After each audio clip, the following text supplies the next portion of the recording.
Hello everybody and welcome back to the channel.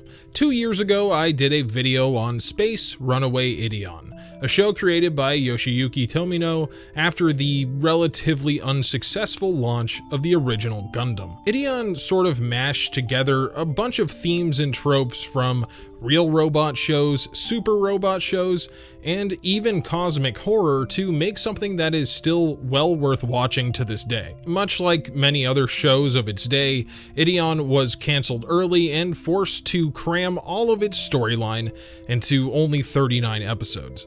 Sometimes it really feels like 70s and 80s mecha were cursed with cancellations. Now, despite having to end its run early and not being able to see the true ending of IDEON to completion, the show is still great, and in my opinion feels like a complete work.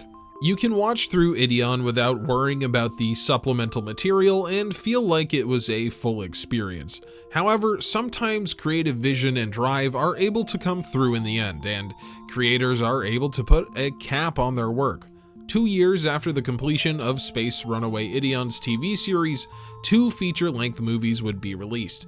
The first, the IDEON A Contact, is essentially a compilation movie of the series that serves to get the audience up to speed for the true ending of the series and Space Runaway IDEON be Invoked.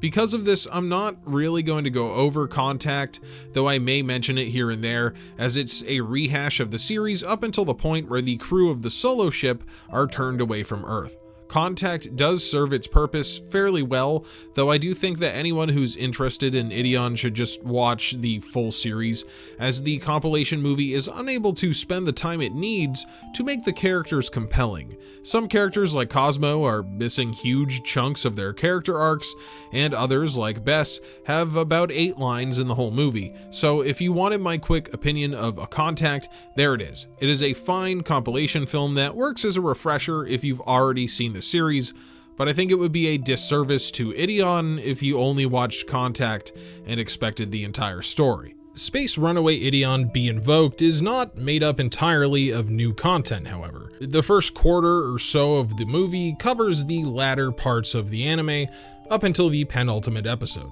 Now, if you thought A Contact was a cut down version of the events shown in Be Invoked is literally just a montage shown over the credits. Unfortunately, my favorite character from the show, Gijay, is killed so quickly that he's really not even a character in the movie versions, which makes Cheryl's subsequent descent into madness a little bit less hard-hitting if you haven't seen the show. That being said, I am glad that I watched the full show a couple years ago. A Contact and Be Invoked included enough of the content to jog my memory, even if the character beats and story beats weren't fully there. While Space Runaway IDEON A Contact ends right after the solo ship flees from Earth, Invoked picks up after the ship's arrival at the planet Kiaral. The colony's destruction at the hands of the pursuing Buff Clan warships is not shown, with the movie actually beginning with the conversation between Cosmo and the young colonist Kitty. Okay, I couldn't remember if her name was Kitty or Kitten, so I looked it up and it's Kitty Kitten, which that's Tomino for you. If I had to guess, the movie picks this scene so that it can prime you up to be depressed. After Kitty and Cosmo argue about how the solo ship survivors are essentially the same as the Buff Clan, from the Kiaralans' point of view, they share a sweet scene walking together, only for Kitty to be blown up in a Buff Clan surprise attack, and they don't leave anything to the imagination either, as Cosmo sees her decapitated head fly away from the explosion. This prompts him to give his "Damn you, Buff Clan" roar of defiance, which bombastically introduces the movie's title. It's a pretty great way to open up the movie, even though it skips over the entire plot with Kitty and Cosmo. It's enough to get the gist. While the movie doesn't have time to reintroduce the characters, I may as well talk about them so we know who the crew is. Of course, there's Cosmo, the knife-wielding, red afro-having pilot of the giant robot IDEON. Cosmo is a no-nonsense character by the time of Be Invoked that has lived through his own father's death at the hands of the Buff Clan, as well as many other atrocities during his time on the solo ship. It's through Cosmo that the human members of the crew begin to understand that the Buff Clan are the same as them. When Cosmo is injured during the show, it's Kerala's blood transfusion that saves his life. Along with Cosmo and the Ideon are the characters Dek and Kasha. Dek is the youngest member of the ship and is saddled with the honor of carting around this little blue squirrel mascot character. It is pretty cute when the squirrel gets its own spacesuit. Kasha is the young civilian girl that is forced into the role of pilot at the show's outset that slowly grows into her role over time. While she starts out bickering with Cosmo over their shared responsibilities on the Ideon, the two eventually grow to have a certain type of respect for each other, and even affection. Kerala, who I mentioned before, is one of the series' most important characters. She begins the series as a daughter of the Buff Clan, sent to the planet Lobo Dao to investigate a string of meteors that are constantly striking their home planet. Kerala ends up on the solo ship, becoming a prisoner of the humans, but eventually a valuable asset to the crew, as she comes to understand that the only way for both races to survive is to realize that they're really one singular people. By the time Invoked begins, Kerala is in a relationship with the de facto leader of the solo ship Runaways, Bess. Kerala and Bess's relationship in Space Runaway IDEON is one of my favorite parts of the show. The Romeo and Juliet-esque circumstances of their love is well written and believable, and the show takes its time to let these two actually feel like they care for each other as they grow. Bess is actually one of my favorite characters from the show. Just imagine Bright from Gundam, but he has a gun and a lightsaber and green hair. Bess is a man thrust into a leadership role that he wasn't really prepared for, who does his best to keep the people of the solo ship safe.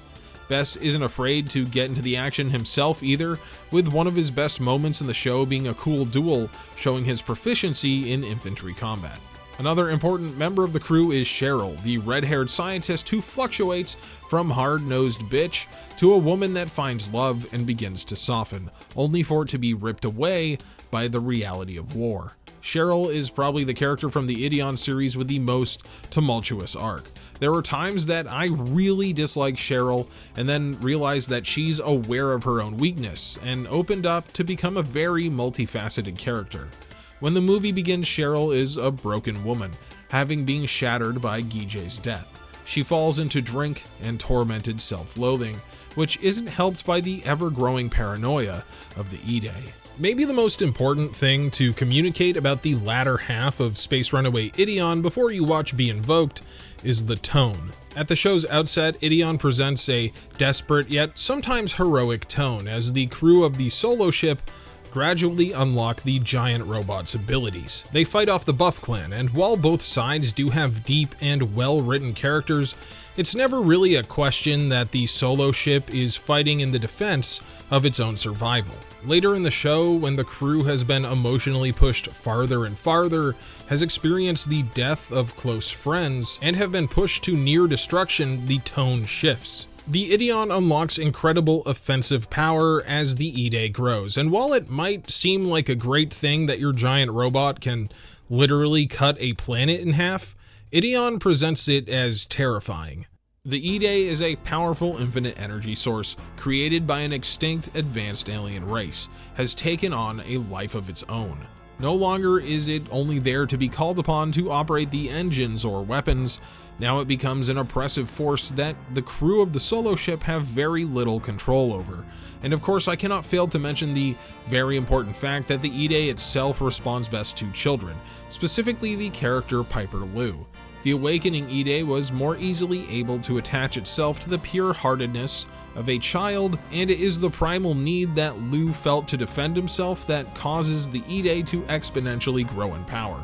Eventually, the Idai evolves from its need for self-defense into self-preservation. Instead of answering the call of the crew of the solo ship, it begins to take action on its own. This is shown best when the solo ship is on the run after cutting a planet in half. The crew's on the run from enemies led by Kerala's father, Commander Doba, and after being turned away from Earth and being responsible for the destruction of Kiral, morale and options are both at an all-time low. On top of being pursued by her own father, Kerala finds out that she is pregnant with Bess's child, and once she becomes aware of this, the IDE freaks out and literally abducts her and another crew member named Jolliver. They are deposited right onto Doba's ship, a chance given to both parties by the IDE to work things out amicably before they wreak utter destruction upon each other. Commander Doba does not listen to his estranged daughter. Even after she tells him that she is a messenger sent by the IDE, he just believes that it's even more reason to destroy his enemies. Doba argues that humans cannot be allowed to have a power like the IDE, or they will destroy the Buff Clan. But Kerala tries to convince him that humans and the Buff Clan are the same, with the fact that she is pregnant with Bess's child as proof. This super backfires, with Doba becoming enraged and trying to kill her, with Jolliver having to jump in and getting injured before they can escape. Luckily for them, the IDE has projected this conversation to Bess in the solo ship, and the solo ship arrives to retrieve their 2 crew members. I'm glad the scene between Kerala and her father was included in the movie in full, because it reaffirms the entire reason why the Buff Clan went to planet Solo in the first place. The meteors that keep hitting their Earth originate from the solo ship, and as the IDE grows in power, so do the meteors. As the Buff Clan attack the solo ship over and over again in a desperate attempt to destroy the source of their planet's destruction, the IDE awakens more and more, meaning more meteors fall. It is an endless cycle of war and death that not only involves the soldiers on the front line, but those back at home as well. And to illustrate that the Buff Clan and humans truly are the same, meteors fall on our Earth as well, putting both sides in the same plight in a twisted war of self-destruction. The solo ship's arrival means another battle between the IDEON and Doba's forces. Bess takes the most brash action in the entire series so far and orders the ship to ram Doba's flagship.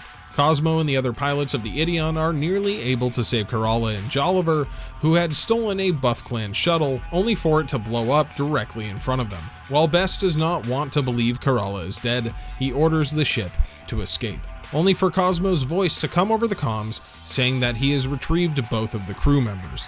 The IDE protected Kerala, Jolliver, and the unborn baby through the vacuum of space long enough to get them aboard the IDEON. The ship comes under attack by waves of heavy combat mechs from Doba's fleet, and while the IDEON does its best to fend them off, its huge IDEON gun is stuck inside the solo ship behind a broken hatch. While everyone desperately defends the ship, a broken Cheryl steals Piper Lou, telling him he needs to invoke the IDE to save them all. Of course, Cheryl knows that she's talking to a baby that doesn't really understand her, so she becomes aware that she has to put Lou in danger to awaken that heightened emotional state. What Cheryl does is pack the baby into a spacesuit and take him out onto the deck, right under where the IDEON is standing, and where the fighting is the fiercest. Cheryl demands the IDE respond to Lou's pure heart and fear of death, all while a giant meteor is heading right for the ship. I mean, her standing under the IDEON and raising Lou up over her head like an offering, it's almost like she's offering him as a sacrifice to save them all. The IDEON is able to finally rip off the outer hatch, retrieve the IDEON gun, and destroy the meteor just as it's about to impact the ship. The impact from the blast knocks both Cheryl and Lou off the ship. Lou is protected by the IDE and brought back to the solo ship, but Cheryl is not that lucky. Her suit burns up and her helmet blows off, and as Cheryl drifts off into space, she is reunited with the spirit of Gijay, and they fade into the cosmos. IDEON makes the death of a major character very bittersweet, with the visuals and the absolutely stunning music. While the time spent with Cheryl during the movie shows her as a broken person, driven to near insanity from the stress of her situation, seeing her reunite with Gijay's spirit still makes me happy that these characters are finally able to get some sort of peace. As Lou is returned to the solo ship, the IDE gauge powers up, and the ship disappears right before Commander Doba's eyes. During this brief break in the action, we get to take a look at the Buff Clan's homeworld. I love how the series tries to drive home the fact that both peoples are the same by having their planet also be named Earth. We see Emperor Zo of the Buff Clan, who even in the face of having his entire planet annihilated by meteors, is still scheming to have Doba retrieve the power of the Ide. Too bad for him, his palace is hit directly by a meteor right after this and he dies. The solo ship also receives communications from Earth, stating pretty much the same situation. Meteors are pelting the planet, and are even targeting population centers. The solo ship reappears in normal space, and everyone who was knocked out by the overpowering amount of energy begins to come to. As Buff Clan forces depend upon the ship, Cosmo exits the Ideon to try and find Kerala, who has taken off to retrieve Lu. Kerala's unborn child and Lu have a sort of psychic link due to the Ide, and she is able to find the baby's location. Cosmo gets a pretty great action scene here as he steals one of the Buff Clan's vehicles and uses it to fight across the outside of the ship. The Buff Clan is sending a lot of soldiers at them, and I mean a lot. Not only in mechs outside, but also on foot with boarding parties, so anyone on board the ship that can wield a rifle is put to use defending. This includes untrained medical staff and children. I mean, Ashura kills a guy with a rifle that is bigger than she is. Once Cosmo is reunited with Lu and Kerala, he gets them inside the ship to Lada and the other kids, with their next goal being getting to the most heavily fortified place on the ship, the bridge. Commander Doba is getting kind of desperate. His constant attacks on the solo ship and Ideon aren't working as he'd hoped, and the growing power of the Ide is beginning to make him have doubts. So he comes up with a plan to lure the solo ship to his ultimate weapon, the Gondo Roa. This giant space station is basically the Death Star, and Doba demonstrates its power to destroy a planet at only 40% power. When Kerala and the others get to the bridge, she finally has a moment to tell Bess she is pregnant with his child. It's a nice breather in a movie that has absolutely no downtime. Cosmo says that the baby could be the key to defending the ship with the growing power of the Ide, and they name it Messiah after the hero from the legend of the Ide. The moment of levity does not last very long, as Cosmo and the other pilots have to return to the Ideon to fend off Harulu and her big silver mech. Nothing stands up to the Ideon gun, but destroying the giant mech is not Harulu's top priority. After the last battle, she learned about her sister's pregnancy, and now believes that killing Kerala is the key to stopping the Ide. So she and her personal guard eject from the mech in a shuttle and infiltrate the solo ship. I really love how Harulu's soldiers look. Their spacesuits are unique to anyone else in the series, and it makes them look like some sort of cybernetic knight. The group fight their way to the bridge, where one of them is blown up by a rocket launcher wielding Lada, which was pretty awesome. They hold Lada at gunpoint and demand to know where Kerala is. But Lada, the girl who once tried to kill Kerala in this very spot, refuses to give up the location of her friend, saying she would rather die. Harulu obliges Lada's request, and she is shot down in a hail of gunfire. Not to undercut this genuinely horrifying moment, but it is kind of funny that Kerala is just standing right over there behind a tree. Kerala confronts her sister, telling her that if the Buff Clan would just stop attacking them, then the Ide would never have awakened. Harulu won't listen to reason, so Kerala decides that she will bear the baby that is inside her and defend its life through any means possible, taking a shot at her sister that barely misses. Harulu gets so pissed off at this that she literally just triple headshots Kerala right there, and one of our main characters falls over dead on top of Lada's body. Even knowing that Ideon is pretty brutal as a series, seeing two main characters coldly killed off so matter-of-factly is certainly surprising. Tomino shows do kill off characters to add drama and to make you feel like no one really has plot armor, but Kerala's death really does make you feel like no one is safe. I mean, one of the most important main characters, who's a pregnant woman, gets killed off with 30 minutes still left in the runtime, so now you know that characters like Bess or Cosmo could really die at any moment. Harulu runs off, injured for her efforts, but ultimately alive, escaping on her shuttle. As they head back towards Doba's flagship, something strange emanates from the solo ship. While Bess is mourning over the deceased mother of his unborn child, the medic Rappo discovers that the Ide appears to be keeping the baby alive. In fact, Messiah is moving around way more than a child of only 4 months should. As the Morning Bess wonders if this is the will of the Ide fully invoked, light begins to emanate from Corolla's body and erupts from the solo ship in all directions.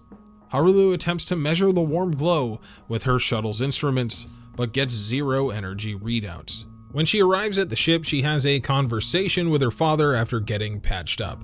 Harulu tells Doba that she killed her sister, and while he seems taken aback at first, he then congratulates her and tells her she did the right thing. Harulu tells him that she didn't kill her sister out of a sense of honor or to protect the family name, but because she was jealous. Corolla found a person that she loved and was carrying a child that she was willing to die for. Harulu laments that Corolla had all these things that she doesn't. Doba is the kind of guy who, he doesn't have time to deal with all these damn women's issues.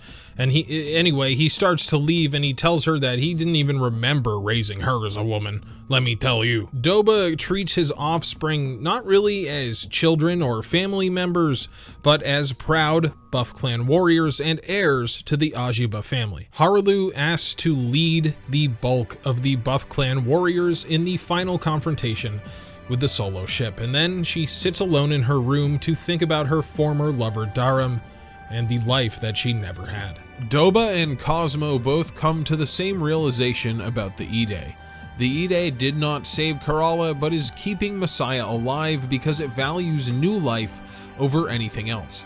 Cosmo believes that the reason the Ide has sent meteors to destroy both home planets is to erase all those with evil in their hearts to begin a new, pure existence.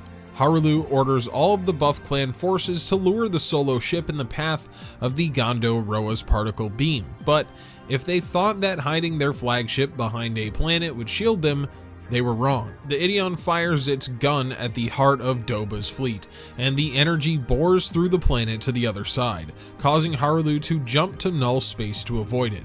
Again, if Harulu thought jumping to null space would save them from the Ideon, she was wrong. Deck points out energy anomalies on the Ide radar, and when the robot fires at them, it's actually able to damage the ship even though they are in null space. The attack heavily damages Doba's flagship, and Harulu is killed in the process. Doba's conspirator Gindoro, head of the Ohm Foundation, gets fucking backhanded super hard because he's whining about not wanting to die and about how Doba promised him a spaceship so he could go see for himself if Earth was destroyed. Then when he keeps at it, Doba shoots him to death. It seems that Doba is resigned to the fate that the Ide has prescribed to him, but still wants his enemies to feel the rage and shame that he feels as a father. He feels shame for Harulu being born a woman, and for Corolla to have taken an alien as her lover. Man, Doba has some boomer alien takes, huh? Doba continues the assault on the solo ship, and during the non-stop waves of attacks, Kasha is killed by shrapnel while defending the bridge. This leaves only the children and Rappo to defend Corolla's body and Lu, as well as the entrance to the command center. The Gondo Roa comes into view and we get some really detailed and beautiful up-close shots of the station. I really love the colors that they chose here too. All of the splashes of red with the green make it seem very aggressive. The Ideon spots the station just as it fires its huge particle beam, and Cosmo, filled with rage at the thought of his useless and wasted life, decides to fight back, even if he has to accept the Ide's power to do so. The Ideon fights back against the blast with its own waves of energy, but in the end it's Corolla's spirit that protects the solo ship from utter destruction. Cosmo can still see one highlighted point on the Ide radar and tells Bess that their last chance is an all-out attack. The final defenders of the solo ship bridge are killed off, and man, this movie does not spare anyone. Including the children. Ashura is like 3 years old and just has her head completely taken off by a laser. It's actually kind of shocking, and actually say the children get it worse out of everyone in the whole movie. Bess is shot in the side and wounded, but is still able to enable the ship's DS drive to jump to null space, reappearing right near the Gondo Roa. Unfortunately, the Ide seems to be rather unhelpful now, making the Ideon fight its way to Doba's ship instead of just depositing them right where they need to be. Cosmo sees the Ide pointing them towards the ship's bridge, and Cosmo telepathically communicates with the commander to tell him that the Ide has come to wipe out their failed species. At this point, he seems almost like some sort of avenging spirit. Doba's men decide they don't want to die and perform a coup way too late in the game. He says the Ideon is targeting the bridge because he is the man that embodies the karma of the Buff clan, so therefore he's the Ide's target. His men then shoot him, but it doesn't save them as the Ideon punches through the wall and they fly out into space anyway. While Cosmo and the others have achieved their overall goal of killing Doba, it doesn't mean they can relax. Waves of heavy combat mechs are still attacking them, and it isn't long until they're overpowered and grappled by one of the big silver machines. The Ideon and Solo ship are both caught in a second particle beam from the Gondoroa, but this time there is no defense against the huge blast. The Ideon, Solo ship, and everyone gathered at the site of the battle are enveloped by an eruption of light as the Ide is fully invoked and the audience witnesses the birth of Messiah. The ending of Ideon be invoked is almost more than an ending to the story. It's really one big emotional release. All of the characters throughout the series are reunited as spirits among the stars, including a bunch of characters from very early on. Cosmo finds himself with Kitty and Kasha, and everyone flies off singing happy birthday to the new baby Messiah who is born from Kerala's spirit womb. All of the spirits turn into rays of light traveling the cosmos and eventually rain down upon an Earth-like planet. After a long while of very grainy footage of ocean waves, the camera pulls back to reveal the planet from space, and we're left to hope that this time life can grow and be cultivated by the Ide, and maybe produce a civilization that can learn to live in harmony. And that, everybody, is the story of Space Runaway IDEON be invoked. You know, I think it puts a really good cap on the IDEON series, and it gives the show the ending that it really deserved. If you haven't seen the full show yet, you definitely should. It's way ahead of its time in animation, story, and presentation, especially for 1980. Like I said before, I think the series ending is fine, if a bit abrupt, but I'm really glad that the studio got to tell the ending that they had in mind. Be Invoked is also a pretty chunky experience with a runtime just under 2 hours, which is pretty long for a anime movie from the 80s, even if the runtime is padded a bit by using a bunch of content from the series at the start. Overall, it's been a really great experience to go back and revisit Cosmo, Bess, Kerala, and the story of the Ide. Even if the ending is bittersweet, it reminds us that change is sometimes inevitable. And even though something can be scary or different, it can also be beautiful. Thank you for watching, everybody. I'll see you again real soon. Hello, everybody, and welcome to today's end card. Thank you for watching. If you watched all the way till the end of the video, you are extra special. But the most people that are extra special are my channel members. Let me go ahead and thank them now. AKA Batosai, Argon, Griever, Azure, Windress, Brian Sanchez, Chris Goodnow, Daniel Johnson, Dane O'Connor, Grim07, Harmonious, Hidden Insanity, Jessica Solberg, Jay Lamb, Joe Castellanos, Joe Cavazos, Johnny G, Canto 20, McLean Nugent, Mackenzie Cunning, MB, The Crawl, Trey Hardy, The Twisted Mentat, Zappa Slave, and Zach Jones. Thank you so much for continuing to support me as channel members. Just throw me a tip here and there.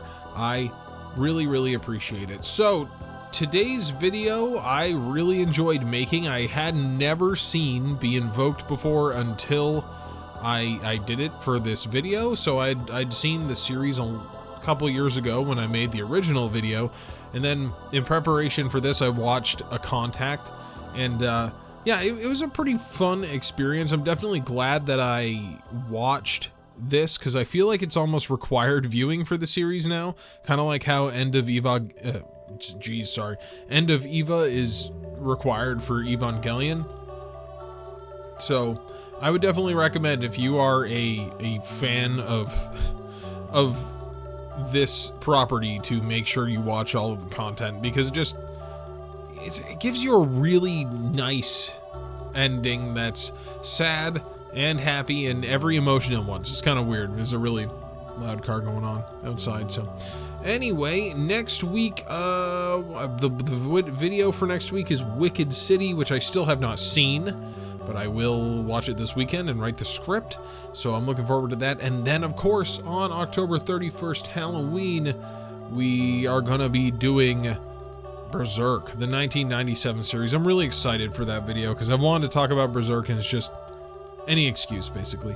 Over on the gaming channel, we're still playing through Super Robot Wars Y, although it's been a little bit since a video. I have not stopped playing it. It's just I've been working really hard on these videos, and we're also finishing up Gears of War Reloaded, and we are also going through Paper Mario still. So if you like Let's Plays, go over there and give that a subscribe. Anyway, thank you guys for watching. I hope you enjoyed these videos. I really do. And I'll see you next time. Have a good night.